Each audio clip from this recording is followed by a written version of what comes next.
Hey, what's up guys? This is RJ Nathaniel. This is Brianna Norwood. My name is Daniel Lopez. What's up y'all? My name is Xavier Wilcher. And you're watching To the Top on Vybez Network. I'm sitting on top of the world.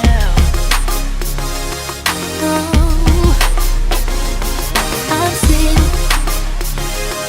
I'm sitting on top of the world. Oh.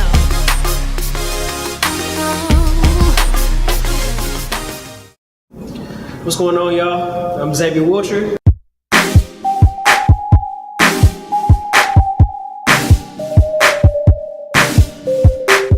I'm a choreographer here from Atlanta, Georgia. I've been dancing pretty much majority of my life. I've been dancing since I was 4 years old. I trained in multiple styles here in Atlanta, Georgia at a small dance studio called the Jacobs Dance Academy right off of Martin Luther King Jr. Drive. It was a small little house. We actually didn't have any mirrors or anything. I learned how to dancing in front of a bricked up fireplace. So it was really interesting. By the time I actually started taking class at a real dance studio, it was really hard for me to actually look at myself in the mirror. For a long time, I struggled with that process.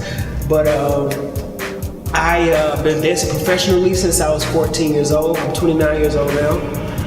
I've toured the world with so many different artists. I've done pretty much everything there is to do as a professional dancer, from touring to doing commercials, music videos, television shows, movies, Broadway. My first it's an interesting story. So I landed my first professional job with Sean Paul under Tanisha Scott, but for some reason something happened with the gig, and that gig didn't go through. But that's what led me to meet Nefertiti and Cindy at Dance 401, and that's what started my professional dance career.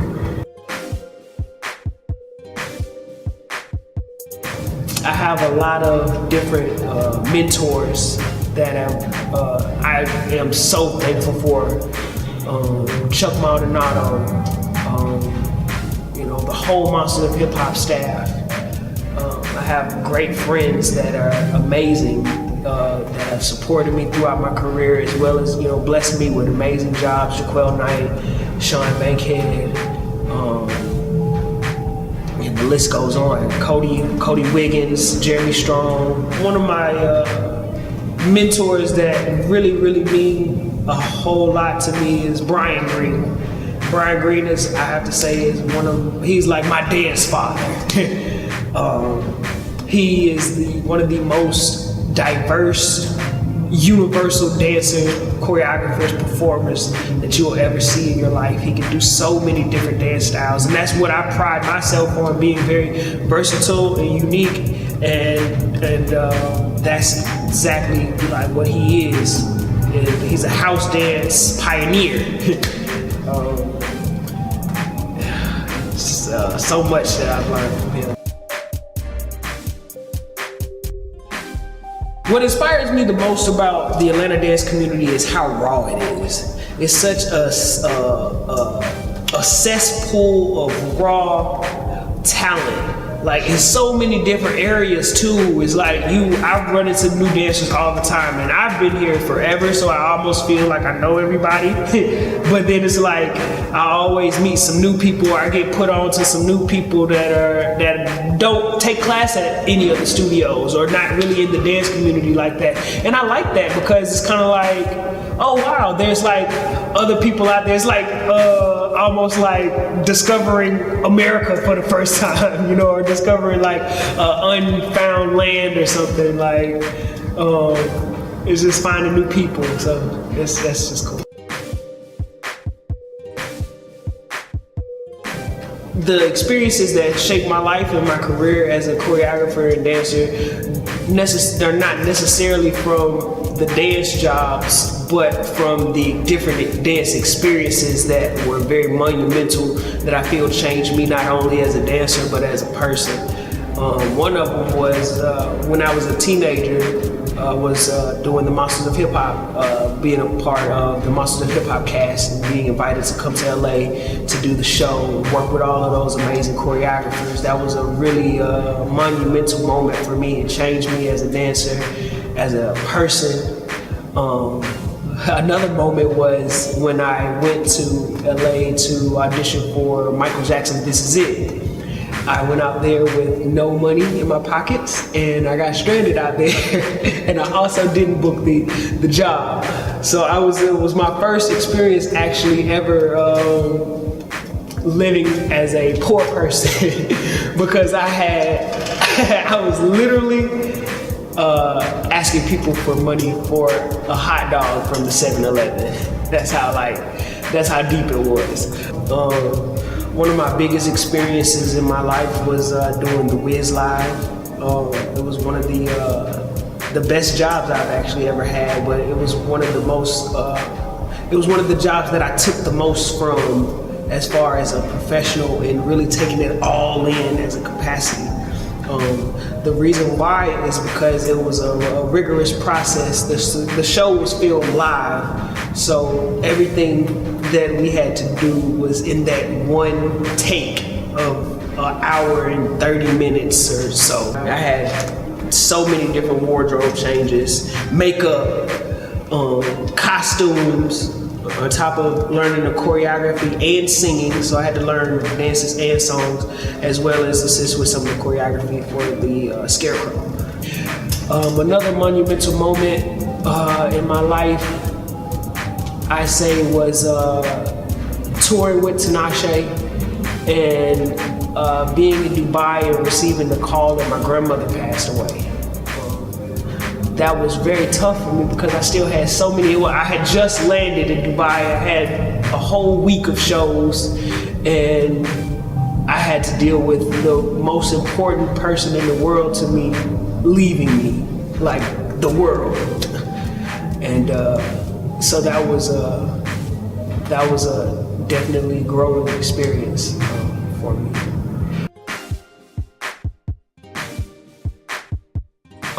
My future goals with Atlanta and the community is to continue doing my dance events. I have a lot of dance events that I put on, and I just want it to grow, and I want people to really understand, what I'm trying to do with these events. I'm trying to create a love and passion for the culture and just instilling more passion and helping people, gain more passion for what they do. I'm passionate about what I do. I love dance. I love everything that I do.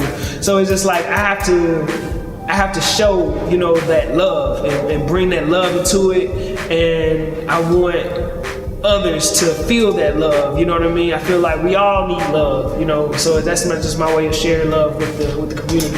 Also, I want to continue to help develop young dancers and achieve the goals that they want to achieve all the dance goals that I've achieved. Giving my advice, counsel, mentorship, friendship, all of the above.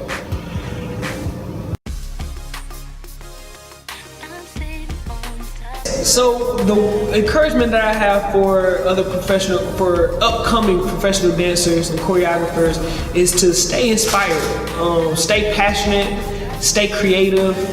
Don't become stagnant and complacent and comfortable with where you are, especially if you book a few gigs, because booking a few gigs is nothing. Like, booking a gig is cool, but it should be more. It should be about more than that. It should be about wanting to be great in whatever it is that you do as an artist. So many people come up to me and they ask me, how do you become booked? How do I get booked? How do I get to do this and this, that, and the third? And I'm just like, the question that I was going up to the choreographers and asking them is, how do I become good? Like, how do I become better?